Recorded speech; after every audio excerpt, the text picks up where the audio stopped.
नमस्कार, मैं कमलनाथ झा। शिक्षा की बात हर शनिवार के इस नए अंक में आप सभी का स्वागत करता हूं, अभिनंदन करता हूं। हम आज फिर से शिक्षकों और अभिभावकों के कुछ प्रश्नों के साथ उपस्थित हैं। आपके प्रश्नों के उत्तर देने के लिए हमारे साथ डॉक्टर एस सिद्धार्थ, शिक्षा विभाग के अपर मुख्य सचिव उपस्थित हैं। मैं आपका स्वागत करता हूं, अभिनंदन करता हूं। एक राधिका शर्मा हैं, गोपालगंज जिला में शिक्षिका हैं, सिधवलिया प्रखंड एनपीएस बुचिया काली टोला में कार्यरत हैं। इनका कहना है कि महोदय, मेरे साथ एक भीषण दुर्घटना हुई जिस कारण मेरे सीधे पैर के घुटने के सभी लिगामेंट टूट गए और उसके बाद मेरा ऑपरेशन कराया गया। महोदय, मैं 4 जनवरी 2025 से 31 मार्च 2025 तक मेडिकल अवकाश पर रही और इसके भुगतान के संबंध में मुझे किसी प्रकार की सहायता उपलब्ध नहीं करवाई जा रही है। देखिए, हम लोगों ने बहुत स्पष्ट निर्देश दिया है। आपने देखा होगा, एक अवकाश के संबंध में निर्देश दिया है। अवकाश अवधि में वेतन नहीं रोकना है, अनलेस एंड अनटिल नो पे लीव पे कोई है। और यदि अवकाश अवधि में कोई टीचर का वेतन रोकेगा तो उस पर कार्रवाई हो जाएगी। मैं इसका रिकॉर्ड मंगवाऊंगा। आज तो शनिवार है, मंडे को मैं इसका रिकॉर्ड मंगवाऊंगा और इसका रिकॉर्ड मंगवा के मैं एक बार देखता हूं कि क्या क्या कार्रवाई इस टीचर के हुआ है, और मैं जो भी इसके सहायक हैं, जो भी इसको डील किए हैं और जिसके स्तर पर ये लंबित है, हम लोग उस पर कार्रवाई कर देंगे। यह टॉलरेटेबल नहीं है। और ये है कि आप अवकाश के अवधि में वेतन नहीं दें। बहुत सारी हमारी लेडी टीचर्स हैं जो मातृत्व अवकाश ली हुई हैं, अदर मैटरनिटी लीव्स ली हैं। अगर आप उसका वेतन ही रोक देंगे तो आप उसका गुजारा कैसे चलेगा, और उसको मेडिकल रिक्वायरमेंट्स हैं, मेडिकल खर्चा है। इसलिए बहुत ही स्पष्ट कहता हूं मैं सभी डीएस को अपनी मीटिंग्स में कि ये वेतन रोकना अवकाश पीरियड में और उसके बाद फिर नेगोशिएट करना, मतलब ये पुरानी आदत होनी चाहिए। और ये बिल्कुल टॉलरेट हम लोग नहीं करेंगे कि कोई वेतन रोकेगा और वेतन रोक के बैठ जाएगा। ये उसका राइट नहीं है। अगर अन्यथा कोई डिपार्टमेंट प्रोसीडिंग है या अन्य कोई इश्यूज हैं या एब्सेंटिज्म में, बात अलग है, लेकिन अवकाश के चलते आप वेतन नहीं रोक सकते। सर, एक उत्क्रमित उच्च विद्यालय महावला पंचायत ढोबा मिलिक रुपौली पूर्णिया के एक शिक्षक हैं, साइंस टीचर हैं। ये कहते हैं कि respected sir, greetings, I would like to bring to your kind attention that the building of my school has been incomplete for last 5 years. Our school has an enrollment of approximately 700 students, but due to incomplete construction, regular teaching and learning activities are being severely affected. Therefore, I humbly request you to kindly take necessary action. ये बड़ी अच्छी बात है कि 700 बच्चे school में हैं और स्कूल इनकम्प्लीट है। इसको हम लोग ऑन प्रायोरिटी बेसिस, हम लोग जो कार्यपालक अभियंता हैं उसको हम लोग भेजेंगे ऑन मंडे और इंश्योर करेंगे ये टाइमली अब अनदर 1-2 महीने में इसको कंप्लीट हो जाए, ताकि बच्चे को मतलब भवन का अभाव नहीं हो। और इसी प्रकार हम लोगों ने जो इस साल की कार्य योजना भी बनाई है कि जितने भी इस प्रकार के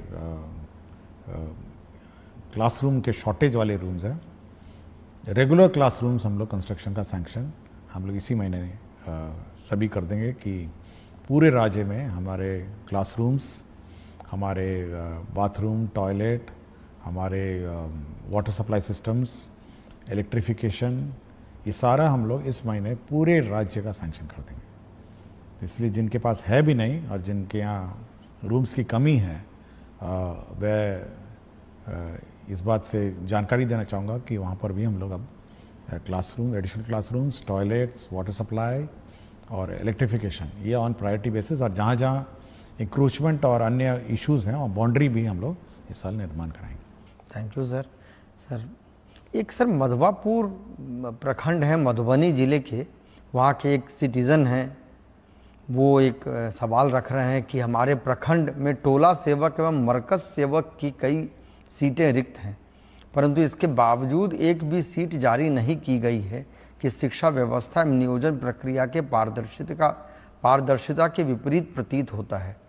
जानकारी प्राप्त हो रही है कि कुछ अधिकारियों द्वारा गलत तरीके से शून्य सीट की रिपोर्ट विभाग को भेज दी गई है, जिससे योग्य अभ्यर्थियों के अवसर बाधित हो रहे हैं।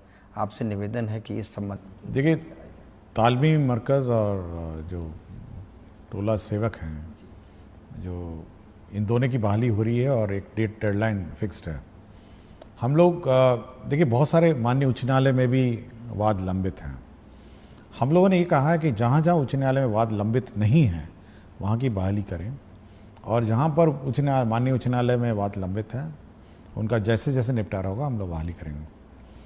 इनका क्या मामला है ये मुझे देखना पड़ेगा, और मैं अगला सप्ताह इसको देख लूँगा कि ये वास्तव में माननीय उच्च न्यायालय में ये वाद लंबित हैं या कोई अन्य जैसे बता रहे हैं। इसको मैं रिजॉल्व अगले सप्ताह इसको कर दूँ। सर, एक विजय कृष्ण त्रिपाठी हैं, ये विशिष्ट शिक्षक हैं संस्कृत के, नगर पंचायत माध्यमिक शिक्षक, राज्यकृत उच्चतर माध्यमिक विद्यालय मशरक के हैं, सारण बिहार से। इनका कहना है कि आदरणीय अपर मुख्य सचिव शिक्षा विभाग बिहार सरकार को मेरा सादर प्रणाम। मेरा कहना है कि इस शिक्षा कोष पर विशिष्ट शिक्षकों हेतु क्षतिपूर्ति अवकाश का विकल्प नहीं दिया गया है, जबकि नियमित विद्यालय के अध्यापकों को क्षतिपूर्ति अवकाश का विकल्प दिया गया है।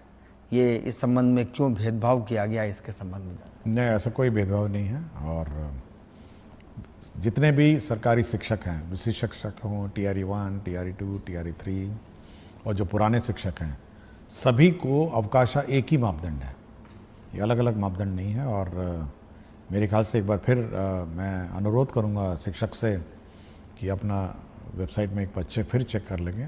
सारे अवकाश जो अन्य टीचरों के लिए अलाउड है वह इनको भी अलाउड है। केवल आपका नियोजित जो पुराने पंचायत स्तरीय है जो टीचर हैं, वो वैसे भी इस शिक्षा कोष में मतलब वह भी उनकी निकाय जो है वो स्थानीय निकाय है जो अवकाश देती है। बट सरकारी शिक्षक जो हैं उनकी अवकाश तालिका एक साथ है, एक ही बराबर है, अलग अलग नहीं।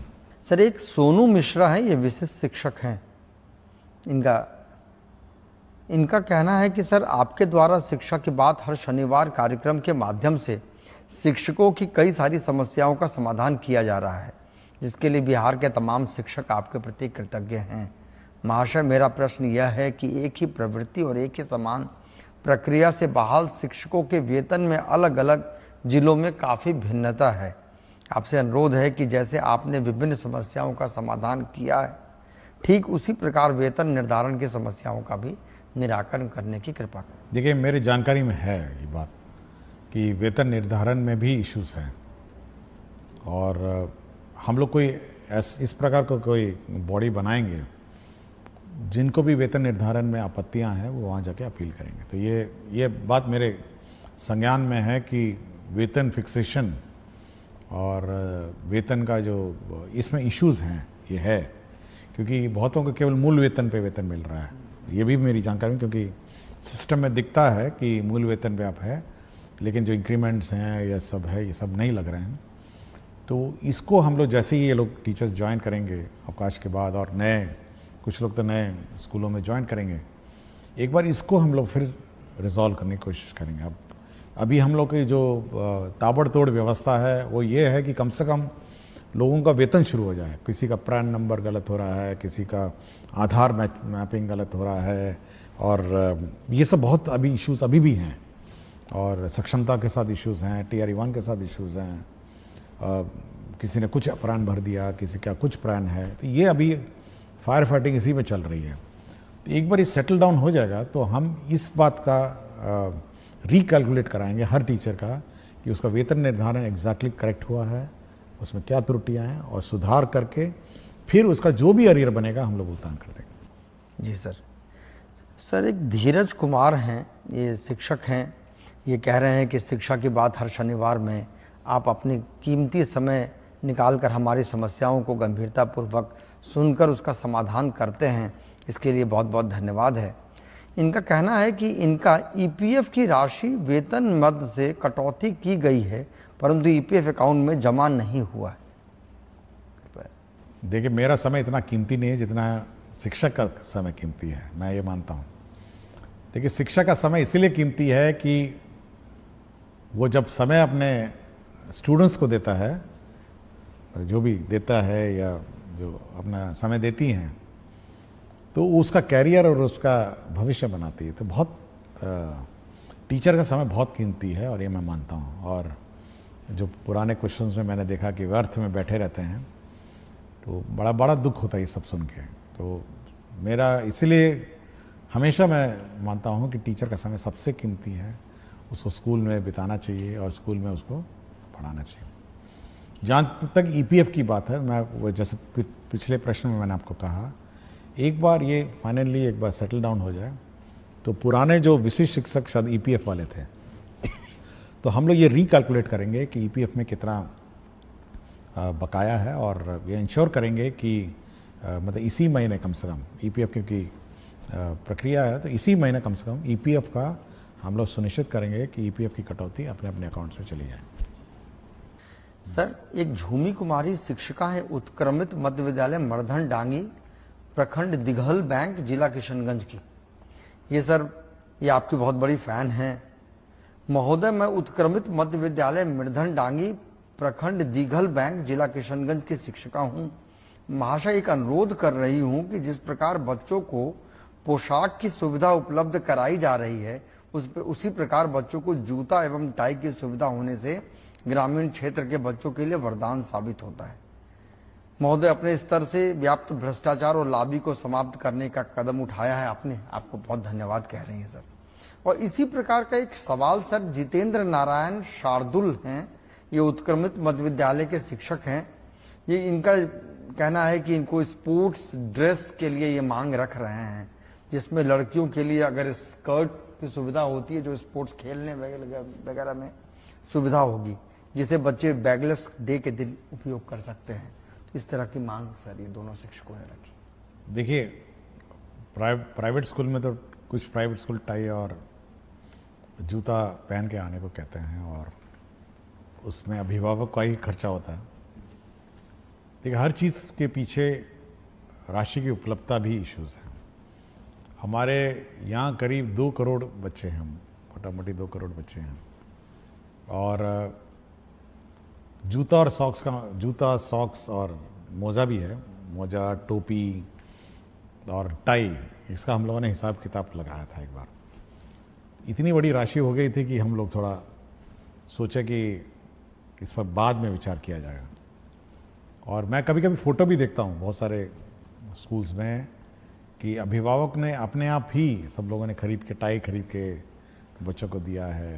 कुछ लोग जूते में भी आते हैं, और मैं लड़कियों को देखता हूँ कभी कभी कुछ स्कार्फ भी पहनी हुई हैं। और विभिन्न स्कूलों ने अपने अपने परिवर्तन और अपने किया है, और हो सकता है इस पर तो अभिभावक पर काफ़ी बोझ पड़ता होगा। लेकिन अभी क्योंकि टोटल अलॉटमेंट अगर आप देखेंगे इस राज्य में 1/5 एक पाँच का भाग का बजट जो है केवल शिक्षा विभाग में व्यय होता है। और इतना बड़ा बजट व्यय होने के बावजूद भी फिर जब हम लोग ये कैलकुलेट करते हैं तो ये और उसको आकार और बड़ा कर देता है। तो भविष्य में सोचेंगे, बट ये अच्छा विचार है। जहाँ तक स्पोर्ट्स के लिए टी शर्ट और अन्य की बात है, तो हम लोग पहले शुरुआत ये करेंगे कि जो बच्चे स्पोर्ट्स में अब रुचि रखेंगे, जो बच्चे स्पोर्ट्स में मतलब रुचि रखेंगे, उनको सीमित रूप में, मतलब लिमिटेड, हम लोग कोशिश करेंगे। क्योंकि अभी हाल में आपने देखा होगा जो स्कूलों में स्पोर्ट्स इवेंट हुआ था, तो टी शर्ट भी जो विनर्स हैं उनको मिली थी। तो कुछ सेलेक्टेड जो आउटस्टैंडिंग स्पोर्ट्स मैन और वुमेन है, जो बच्चे हैं, तो उनको टी शर्ट की व्यवस्था करने की कोशिश करेंगे। हरि प्रसाद नायक हैं, अरनामा, वासुदेवपुर, लोकहा, मधुबनी की। इन्होंने कहा है कि जन जन की ये पुकार है कि लंबे कार्यकाल तक शिक्षा विभाग के पद पर रहें डॉक्टर एस सिद्धार्थ। शुरू किया उन्होंने। मान्यवर, आपने जिस कार्य कौशल के तहत शिक्षकों की दैनिक उपस्थिति में सुधार की है, इस कृति के लिए प्रार्थना है कि बिहार सरकार आपको एक प्रशंसा पत्र प्रदान करे और आपके द्वारा किए गए इस कार्य को इतिहास के पन्नों में स्वर्ण अक्षरों में सचित्र अंकित किया जाए। मान्यवर, एक और प्रयास किया जाए कि पंचायत स्तरीय नियोजित शिक्षक शिक्षिका जो अपने गांव के विद्यालयों में पदस्थापित हैं, वे हाजिरी लगाने के बाद अपने घरों में चले जाते हैं। रोकने पर एचएम के साथ गाली गलौच और अभद्र व्यवहार करवाते हैं। महाशय, ऐसे शिक्षकों का स्थानांतरण अनुमंडल के बाहर कर दिया जाए। देखिए, मुझे कोई प्रमाण पत्र की ज़रूरत नहीं है, मुझे कोई प्रशस्ति पत्र की ज़रूरत नहीं, और मेरा एक ही प्रशस्ति पत्र होगा। मतलब अगर शिक्षक देना चाहेंगे या अभिभावक देना चाहेंगे, वह यही होगा कि बच्चों को अच्छी शिक्षा मिल जाए, मतलब उसका कैरियर बन जाए और अच्छे अच्छे स्थानों में वो पदस्थापित हो जाए, और एक शिक्षित बच्चा हमारे विद्यालयों से निकले। यही मेरे लिए मेडल कहिए, प्रशस्ति पत्र कहिए, और मेरे एफर्ट्स को अप्रिशिएट करने का एक ही माध्यम है कि बच्चा पढ़ के अच्छा पढ़ाई करके निकले, अच्छा एक शिक्षित सिविल समाज में वो बिहेव करे, ट्रैफिक रूल फॉलो करे, क्यू में खड़ा हो, एक डिसिप्लिन नागरिक के रूप में वो इस विद्या का जो मंदिर है वहाँ से निकले। तो मेरा एक ही उद्देश्य है, और यदि कोई टीचर और अभिभावक सोचते हैं कि हमको मेडल मिले, तो यही मेरा मेडल है कि बच्चा इस विद्या का मंदिर में पढ़ाई करके निकले। जहाँ तक जो स्थानीय निकायों के टीचर हैं उनके बारे में जो लिखा गया है, मैं दोहराऊंगा नहीं, मैं बहुत ही स्पष्ट हूँ कि क्योंकि हो सकता है स्थानीय निकाय क्योंकि अनुमंडल से बाहर नहीं जा सकते हैं, लेकिन इन पर कार्रवाई हम लोग कर देंगे। यह बिल्कुल स्पष्ट है। यदि सोचते हैं कि स्थानीय निकाय में है और इन पर कोई कार्रवाई नहीं हो सकती है, हम लोगों ने बहुत सारे स्थानीय निकाय टीचरों को डिसमिस किया है, बहुतों की नौकरी गई है। इसलिए यह बिल्कुल स्पष्ट है कि कोई भी टीचर अगर लापरवाही करेगा, इस प्रकार गाली गलौज करेगा, तो वो बिल्कुल फिर तो डिपार्टमेंट प्रोसीडिंग और डिसमिसल का भोगी होगा। और जहाँ तक सरकारी शिक्षक है, जैसे नियोजित है, ये सक्षमता पास शिक्षक TRE 1, TRE 2, 3 है, अगर वह इस प्रकार का कार्रवाई वो भी करें, तो मैंने पहले ही बता दिया कि उनका जिला से बाहर कर देंगे हम लोग। ये जिला में रखने की क्या ज़रूरत है जब आप अपने स्थानीय क्षेत्र में जाके बैठ के पढ़ा ही नहीं सकते हैं। तो बहुत ही स्पष्ट है कि अगर आप इनडिसिप्लिन करेंगे और इस प्रकार की हरकतें करेंगे तो करेंगे।